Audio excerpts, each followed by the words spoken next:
Alcaraz's serve only averages about 1.2 aces per match. It's a bit scary though that we're saying his serve is not like a strong part of his game, and yet he's just won Wimbledon. If you're a player who wants to get more experience, you've got to put yourself on different courts. Without it, you can't get topspin, or you can't get more powerful shots, or you're more prone to injury. As you've played through a match against someone, you can kind of work out where is a slightly better place to serve, maybe on key points. As long as you're beating a coin flip, you tend to be doing quite well. Alcaraz in this season so far has clocked in an impressive 55% of all returned points won. Welcome back to the Getting a Grip podcast. So the name on everybody's lips at the moment is a certain Carlos Alcaraz. And we thought we would have a look at his game and try and take some bits from it and see what we could apply to our own games in our everyday tennis lives that we live. So Merlin has prepared some questions for me in the normal kind of quiz format. And we're going to just discuss different parts of Alcaraz's game and see what bits we can take from it and use in our own tennis games. Take it away. Exactly. Well, you know us. We do love our little quizzes. I actually think it's certainly a format that keeps everyone a bit more engaged, which is very, very nice. Also, incidentally, I absolutely despise the phrase "the name on everybody's lips." I don't want to hear that again. Don't know why. Don't like it. Okay. The teenage phenom. We'll call him that. Oh, God. Anyway, question number 1. What I want to know, start nice and simple. Which of these following characteristics is not a key part of Alcaraz's technique? So which of these is not a Carlos Alcaraz patented technique? A, he has a very powerful forehand. B, he is very aggressive from the baseline. C, he has a great serve. And D, he is a very good mover. Which of those is not patented Carlos Alcaraz? And we could be arguing here, but there is an answer. So it was forehand, baseline game, movement, and what was the other one? So powerful forehand, aggressive from the baseline, great serve, great mover. Ah, wow. We'll probably annoy a few people here. Maybe people on his team. I'm going to go for the serve. Not a great serve. So you're saying that Carlos Alcaraz does not have a good serve? A good serve, yeah, not a great serve. Don't try that. Are you media now? Are you a newspaper writer? If this was a question about Novak Djokovic, then I think that we'd be getting some serious hate about what this answer is going to be.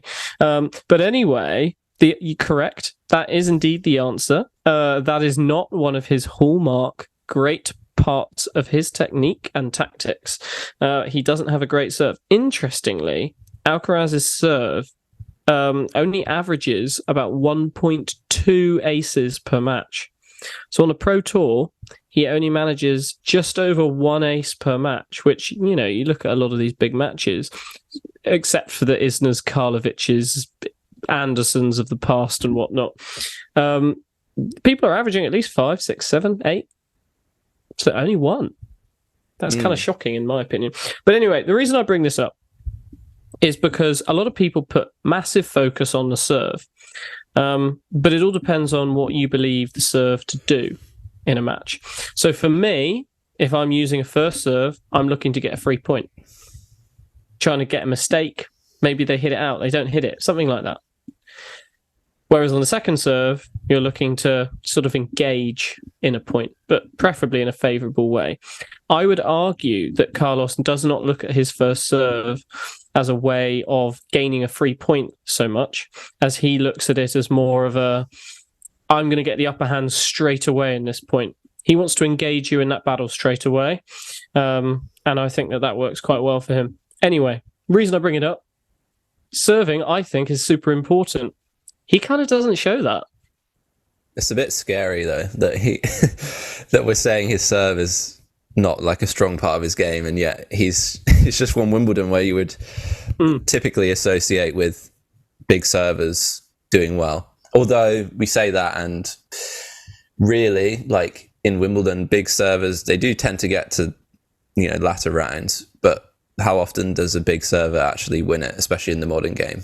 Like someone like Djokovic, his serve is excellent, but it's not like a super powerful serve. Neither was Federer's. It was more about where they were placing it and having almost that disguise, having the same ball toss each time and making it hard for players to pick where it was going.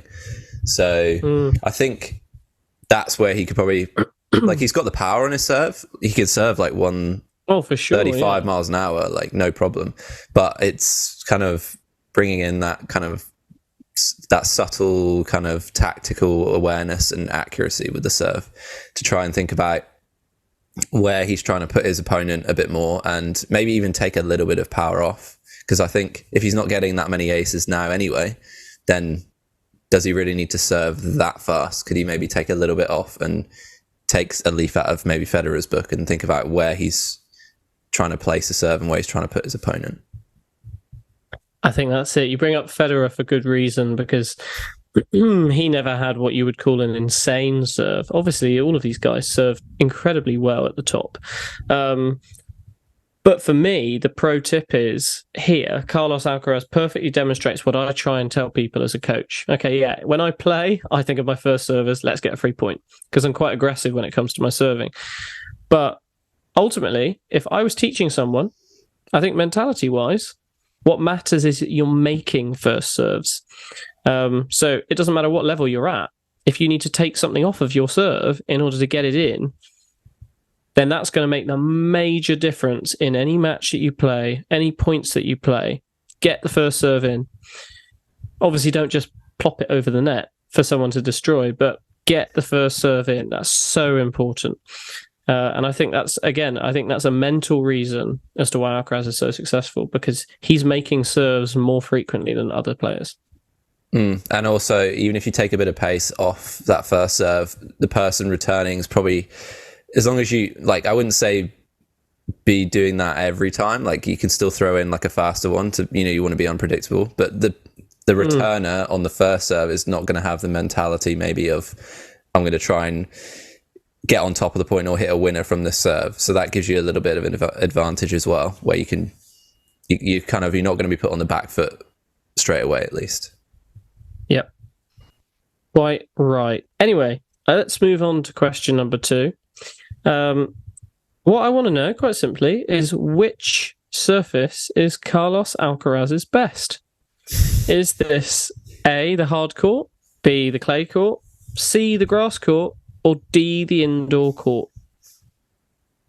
Is this an opinion answer, or is this a factual It's a answer? Tangibly, statistically backed answer. Okay. Well, it has to be... Ooh. You know what, with this question? Obviously, yeah, it is a stats-based answer, but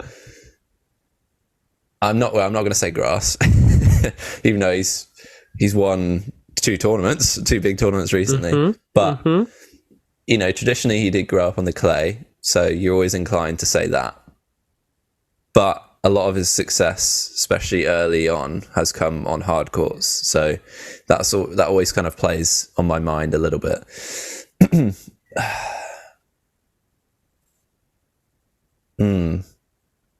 Trying to think of how many tournaments he's won on clay versus hard court.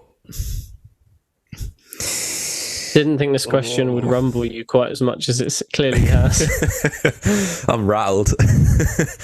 Like Novak was in the 5th set, smashing his racket on the net post.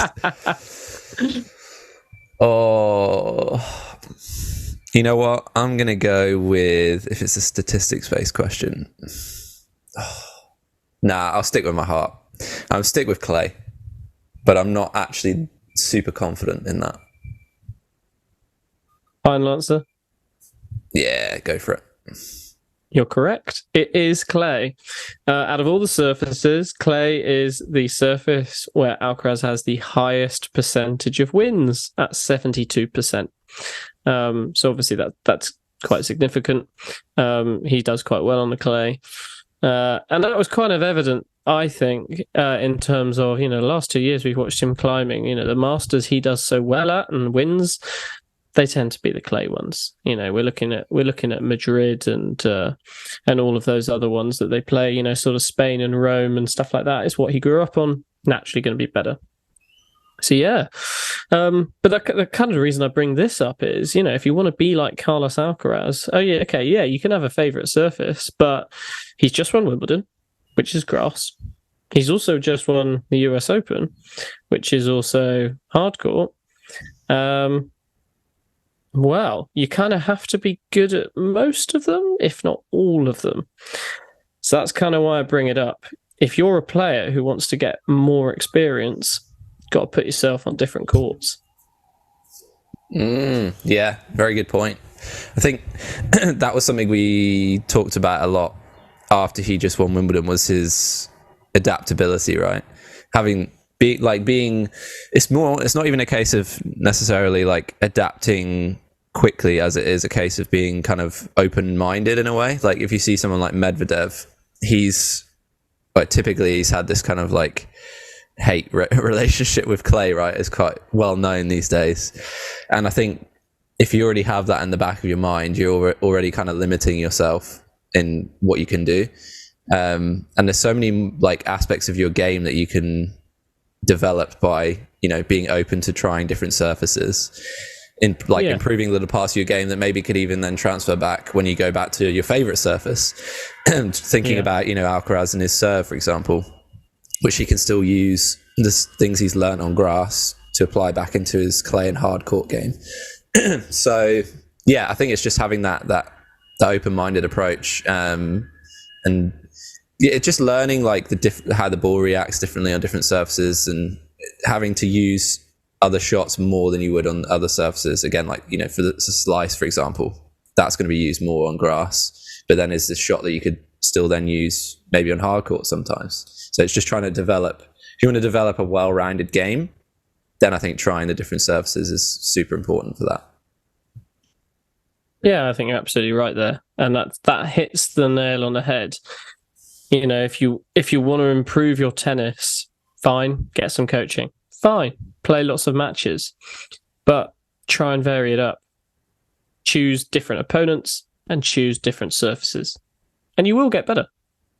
Yeah, something I noticed as well, like when I came over here, I started on like the synthetic kind of grass courts with like a bit of sand on, so they were quite sort of slidey. They were almost like grass courts. But it kind of changed my movement completely. Like I had to slide into shots and then move back into the court, and it was like something that I'd hardly done before because I hadn't really trained on something like clay, for example, where that's more common. So that just kind of brought out a different side of my movement. And then going back to hard, you can slide if you want to on hard. It is a bit more difficult, but then I had to kind of adjust my movement again to, the more grip that you have on the surface, and moving in and out of shots is different. So yeah, I think it's just good to learn these different ways of playing and different shots that you need to use on different surfaces, just for fun, right? Like it's just different. You don't want to just do the same thing every time. Yeah, absolutely. Right. Question number 3. Got 2 out of 2 so far, so doing well. My next question brings me on to something that, if you don't get this, I'm going to judge you heavily as a coach. But you should get this. Uh-oh. I'm pretty sure you'll get this. You'll be laughing at how easy this question is. Question number 3. Which grip does Carlos Alcaraz use for his forehand? And your 4 options are Western, semi-Western, Eastern, or Continental. You know what? I'm actually doubting myself here. I'm obviously torn between Western and semi-Western, but I was watching a video on him the other day. I can't remember if they said what grip he was using, but his actual technique on the forehand is it's like a hybrid of kind of the extreme modern forehand and maybe like Federer's forehand, I guess. So now that's got me kind of like questioning the grip that he uses. Well, he has this high elbow drawback with a long extension of the arm through his shot. Actually reminds me of your forehand, because you like to keep your arm a little bit straighter and away from you when you hit your forehand. And obviously that helps him generate all of that pace that comes with that powerful forehand. So, I've just given you half the answer there, really. I'm still doubting myself. High elbow. Anyway, I'm not going to help you anymore.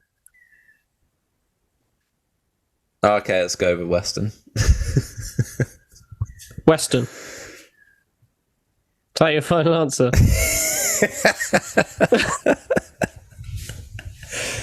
Look, I'll tell you what, I was going to say semi-Western at the start, but now I'm doubting myself, so I'm saying Western. Is that your final answer? Well, now the way you're saying that, I'm just saying words, mate. Is that your final answer?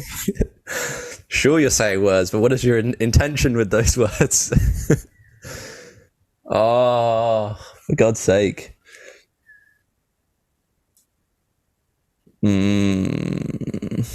Yeah, this is where you edit some crickets and tumbleweeds into this bit. I'm just gonna say Western. Whatever. Okay, you need to get a grip, and I mean it, because that's incorrect. He uses a semi-Western grip, and I'll tell you what. The reason I bring this question up is because, okay, yes, the Western and the semi-Western are equally viable options, but most of the tour, male and female, use a semi-Western grip for their forehand. I've now realised the reason I say high elbow. High elbow, yeah. You can't do a Western grip with a high elbow. I've just pictured Hatching off in my head, like down here, like elbow on the floor. Yeah. So this is the point I'm going to make. In a modern game, there is really only one grip, and that is the semi-Western, because without it, you can't get topspin, or you can't get more powerful shots, or you're more prone to injury. So, for example, the Western, yes, all right, you can take higher bouncing balls earlier, but that's about the only benefit, because you'll end up playing closer to you, so you limit the capability for the power that you can get behind the ball.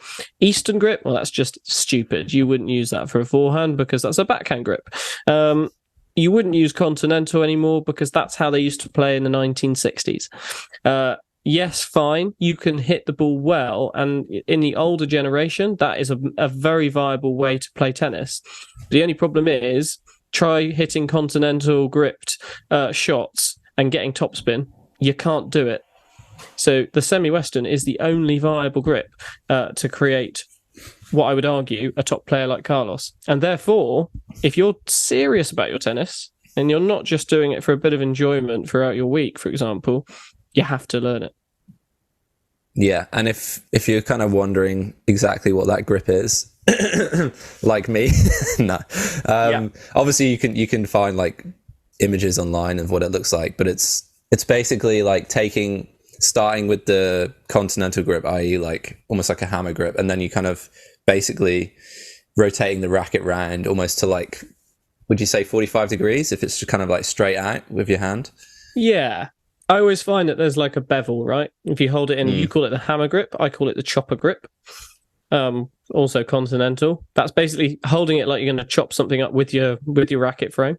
And then you just turn it a little bit so that the V that your thumb and finger makes here, so that you see that go down the little bevel that's just right of chopper grip.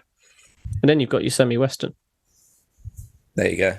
Yeah, I think there's been a bit of debate, hasn't there, like over the different grips that are being used. But I think in terms of reliability as well, I think it's just there's no question for me that is the grip to use, because again, like with the Western grip, your racket is essentially like the strings are flat to the ground. Basically, think how hard that is to get under the ball and generate that spin, especially on like lower bouncing courts as well. I think you just kind of limit yourself in terms of, like we were talking about people playing on different courts, right? You're most likely you're going to have the same grip, like regardless, because that's a very difficult thing to change. So if you're moving between courts,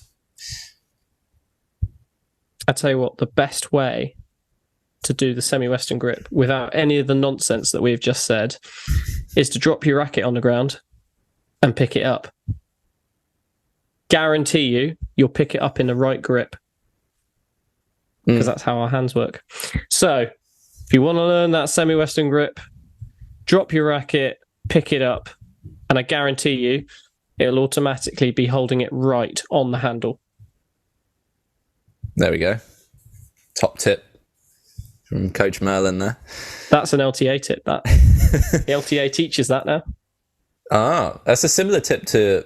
They don't talk about that in like cricket as well. Like if you just pick up the bat from the ground, kind of naturally you'll find, first of all, like if you're a really young kid, like which hand you actually use, and then second of all, kind of what it feels like and where is comfortable for you.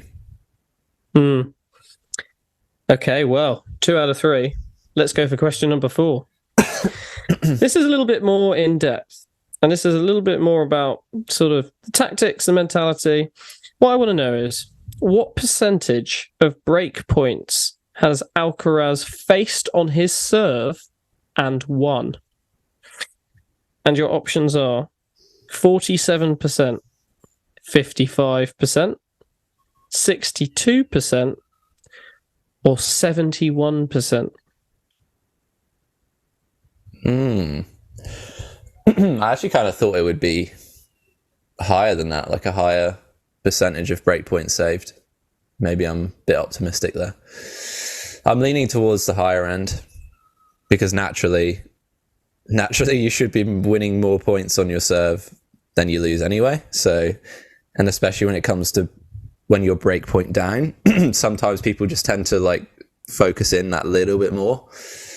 And maybe they're not going for like a huge first serve sometimes.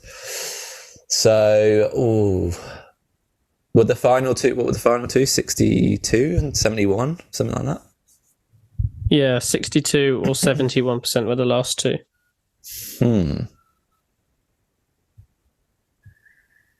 I think I'm going to go with 62, although it still feels a bit low to me. But that is correct. 62% is indeed the percentage of breakpoints on his serve that Carlos Alcaraz has won. Obviously, that's still above 50%. I think that's the important thing to remember with a lot of these statistics, right? You always want to be beating a coin flip. As long as you're beating a coin flip, you tend to be doing quite well in tennis. That's the job with the statistics. If you're ever looking at statistics when you're watching a match and you're like, oh, they throw it up and they're like, oh, Murray's only got 48% of his first serves in so far. It's a diabolicals. And you're thinking, oh, no, I reckon I'd be quite happy if I got about half of my first serves in. All these pro players, as long as they're beating 50% on a lot of these statistics, that means they're doing quite well. So 62% is not bad. Facing break points, on your serve, someone's doing quite well in your game against you. We also have to remember, Alcaraz doesn't have a massive serve, so therefore maybe he's going to be seeing a few more of these break points than some other players might. But at the same time, saving 62% of them, I'd say, that's pretty much 2/3. He's there. He's holding those serves and he's staying quite mentally strong with it. And that's kind of why I bring it up. It's an importance of both how we look at those statistics. If you're looking at that on TV and whatnot, you've got to see, are they beating a coin flip? But also, how important is the serve? How important is keeping your serve in making you a good tennis player? Yeah, and I think with Alcaraz, like he's still in early days, right? So I'd imagine that number's only going to go up as he kind of learns how to navigate like those important points a bit more. Because I'd imagine the likes of Novak and Rafa for sure, probably Roger as well, would have probably have a higher percentage of that, even though it's quite a high percentage already. I think that becomes a bit more of a tactical thing as well as a mentality thing, and like where am I going to put my serve in these key points that's going to give me more of a chance. And that's something that you can, as you play through a match against someone, you can kind of work out where is a slightly better place to serve, maybe on key points. So I think that, yeah, that's kind of that little chess battle that goes on as well within the match. Exactly. So, out of the 4 questions so far, you've had 3 out of 4 correct. So well done. Let's see if you can get the last one. So another one that's deeply based in a stat, and this is my favourite question of today. Question number 5. In 2023 so far, what percentage of return points has Alcaraz won on the ATP Tour? And your options are 40%, 45%, 50%, or 55%.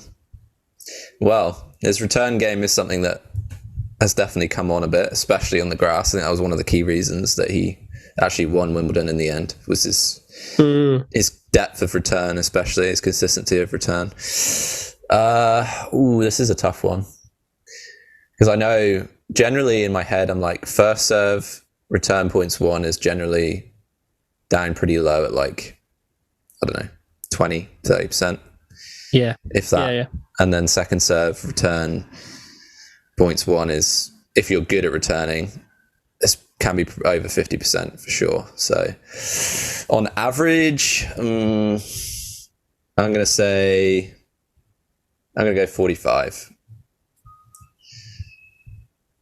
Final answer. Sure. Well, you need to get a grip because the answer is 55%.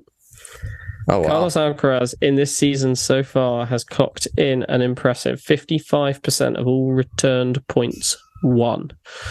That doesn't necessarily mean he's winning all those return games by clocking up into that percentage, because you can easily win a lot of points that get lost into the ether because you've won a few points on someone's serve and then actually ultimately lost that game.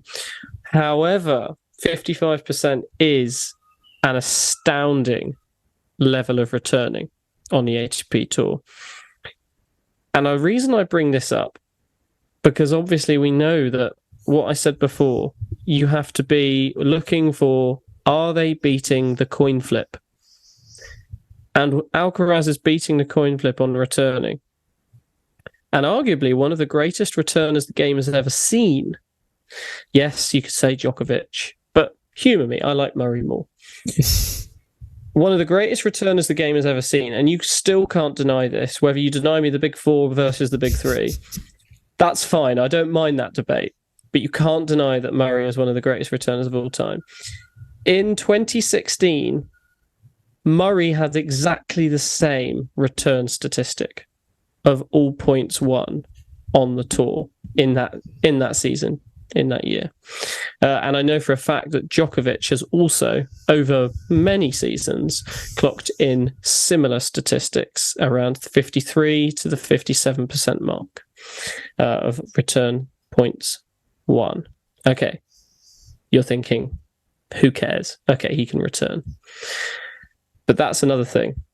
It's one thing to be a great server. It's one thing to win all your serve points. But if you can't take someone else's game, at the end of that set, it goes to a tiebreak. This is why when we were talking about big servers on grass and at Wimbledon, this is why often they just come unstuck towards the latter end of the tournament, because you've got players that can get more of their returns in against their serves, and then these guys are not able to return particularly well when they're returning the other person's serve, and so that kind of balance sort of shifts more in favor of the other player. You do have to be incredible at returning though. Like I remember when Murray played Raonic in that 2016 final, and Raonic served, even by his own standards, like really well. And this is a guy that can hit like, he can hit like 155 mile an hour serves, but he kind of reins it in a little bit to get more first serves, and he's still serving at like 135. Yeah, it's in training. Like Raonic can hit like 150, 155. Yeah. But he would always like rein in a little bit in the tournaments just so he could get a few more first serves in.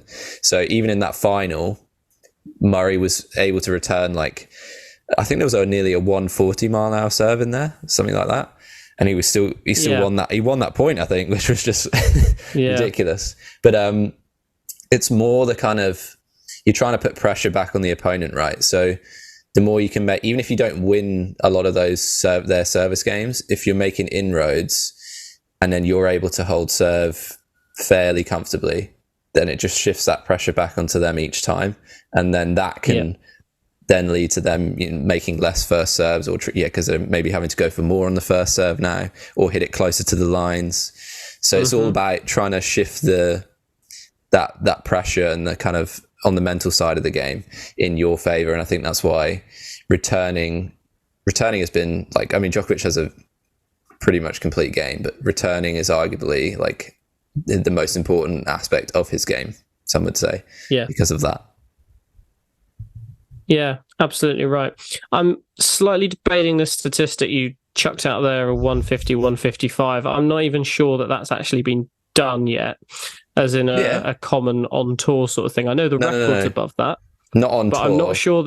I'm not sure that regularly he hits like 155 mile an hour. In training, that's something worth checking. In training, I'm sure he does. Yeah, that's what I meant. I'm pretty sure. Okay. Yeah. Fine. But I still don't want to take that away from the point you made. The point you made is absolutely bang on.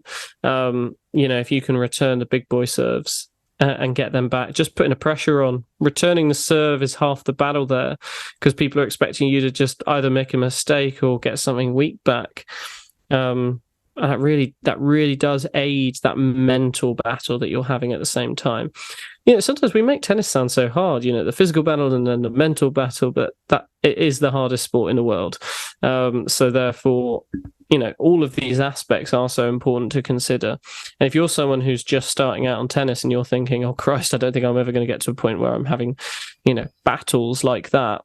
Well, you've also got to look at these points of the game as allowing you an access to the more fun parts of the game as well, or the bits you haven't played as much of. For example, if you can't serve, you can't start the very point that you're trying to play. And if you can't return, then you're making half of the points that you play quite boring, because there's not much that you can do about the outcome. So like I say, it's very important to have a very balanced approach to all of these different shots that you have in tennis, so that you have an access to every part of the game. Yeah, and if I'm trying to improve my return game, what kind of couple of key things should I focus on? Like, how should I be hitting the return, and kind of where should I be trying to hit that return? Well, I'll tell you what, if you're not used to it so much, try and give yourself as much time as possible. So you're going to stand a little bit further back than maybe you'll see. So some people stand in the court. Don't recommend that. Take about a meter behind the baseline, in that diagonal behind the service box that's whoever's serving into. Give yourself that time, and then ultimately give yourself the shortest swing possible as well. You'll be surprised again if you don't have the time. Big swing can easily take too long, and you're like, no, it's 0.001 seconds worth of movement, but that could be too much. So very important that you give yourself as much time as possible. So that's stand far back, shorten that swing. Standing far back doesn't work if someone has a very slow serve and it just plopped into the box. You'll work that out, but then you don't need to stand far back because you've got the time right, because they're slow serves. So yeah, all of this stuff, it does help. But yeah, the short swing is definitely the important bit there. Yeah, I find that's what people often struggle with the most, is that they think because the person is hitting the ball faster or they have less time, that they need to almost swing harder. It's almost like a natural kind of defense mechanism, like almost like that fight or flight mode. Oh, I've got more power than you. And then the ball just like ends up in the park opposite. But it is trying to shorten that swing, almost imagining there's almost like a wall or something behind you that you can't kind of go back past. And it's a similar thing with volleys as well. Like, people tend to, because the ball's going faster, their juices get going, and they're they naturally kind of take a bit more of a backswing when you kind of want to do the opposite. So it's almost just trying to train that kind of movement. And then, you get a bit more comfortable with it. And then, you're able to then start getting that return a bit deeper, and then you move on to the kind of the next stages. There we go. So at the end of it, I got the one question wrong that I should have got right. That key one in the middle. But anyway, the return game again, that is another crucial point. Let us know what things stand out for you from the Alcaraz game. Obviously, you were often saying that has such a complete game for such a young player, but everyone always kind of takes out their own little things, right? Their own favorite shot, and then something that maybe you can start working on in your own game as well. Let us know about that. And if you enjoyed it, obviously give us a follow on the different podcast platforms, and then on YouTube, like it, share it around, and subscribe. And we will see you in the next one.